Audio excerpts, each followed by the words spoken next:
आमदार जीत आरोलकरान मराठी ही राजभास करपा खातीर विधानसभेत शून्य तासाक थाराव हाडलो।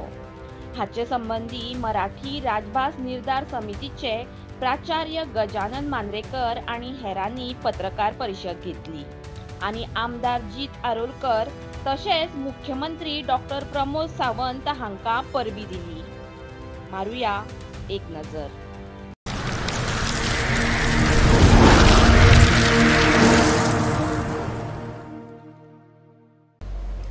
काल विधानसभेत आमचे मांद्रे मतदारसंघाचे आमदार जीत आरोलकर यांनी मराठी राजभाषा ही दुसरी अधिकृत राजभाषा व्हावी असा विषय काढला।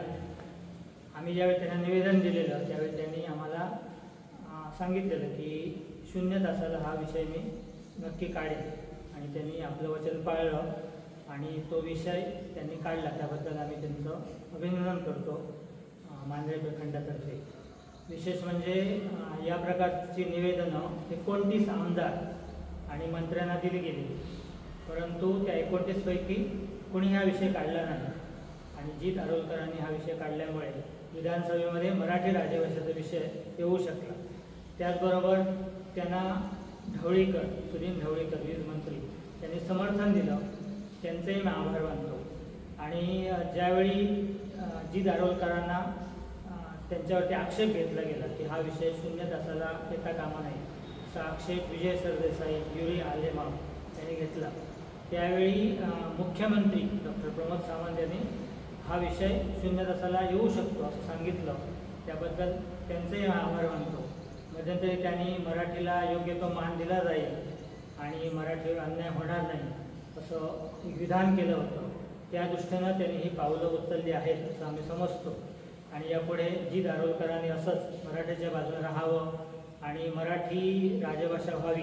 कोकणीबरोबर आमची जी मागणी आहे ती कोकणी आधी झालेलीच आहे, त्याचबरोबर मराठी राजभाषा व्हावी, कारण मराठी ही व्यवहारातली भाषा आहे आणि घटनेमध्ये असं म्हटलं आहे की लँग्वेज इन यूज, जी भाषा बोलतात ती राजभाषा असं म्हटलं नाही, लँग्वेज इन यूज। त्यामुळे मराठीचा वापर हा सगळीकडे होत असतो। जरी आम्ही कोकणी बोलत असलो तरी आमच्या व्यवहारामध्ये, रोजच्या दैनंदिन व्यवहारामध्ये, धार्मिक कृत्य असतील, भजन कीर्तन या सगळ्यामध्ये मराठीचा वापर होतो। आपल्या गोव्यामध्ये भरपूर मराठी वर्तमानपत्र आहे, जवळजवळ 9।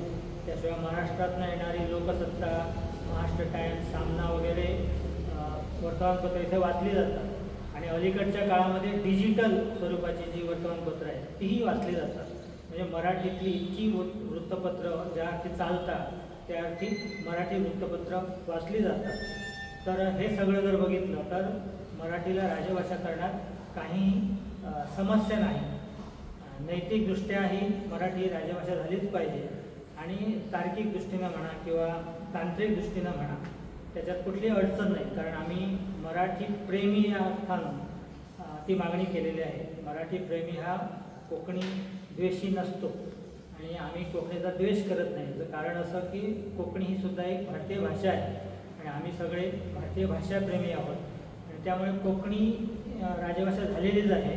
त्याचबरोबर मराठी जर राजभाषा झाली तर गेली जवळजवळ 38 वर्ष हा जो एक संघर्ष चालू आहे आणि त्या भाषेच्या आधारावरती आपल्या समाजामध्ये तिथे 2 गट पडलेले आहेत, तट पडलेले आहेत आणि त्यामुळे सामाजिक स्वास्थ्य बिघडलेलं आहे। तर ते सामाजिक स्वास्थ्य बिघडलेलं जर व्यवस्थित करायचं असेल आणि समाजामध्ये आपल्या गोव्यात सौहार्दपूर्ण असं वातावरण जर निर्माण करायचं असेल तर आम्हाला असं वाटतं की त्याच्यातला एक उपाय आणि एकमेव उपाय म्हणजे मराठीला राजभाषा करणं। आमदारांना अभिनंदन करतो की त्यांनी हा प्रश्न आमचा मराठीचा विधानसभेत प्रस्तुत केला। असं सर्व आमदारांनी त्यांना पाठिंबा द्यायला पाहिजे होता। आता जीत आरोलकर आमच्या आमदाराने हा विषय घेतला त्यामुळे आम्ही सर्व त्याच्या बाजूने आहोत, त्याच्या पाठीमागे आहोत। त्यांनी हा विषय पुढे न्यावा, त्यांनी लीड करावी या विषयावर आणि आम्ही सर्व कार्यकर्ते त्यांच्या बरोबर असणार आहे। असंच जर सर्व आमदारांनी, प्रत्येक गोव्यातील आमदारांनी असं केलं तर सर्व कार्यकर्ते त्याच्या बाजूने राहू ही ग्वाही देतो।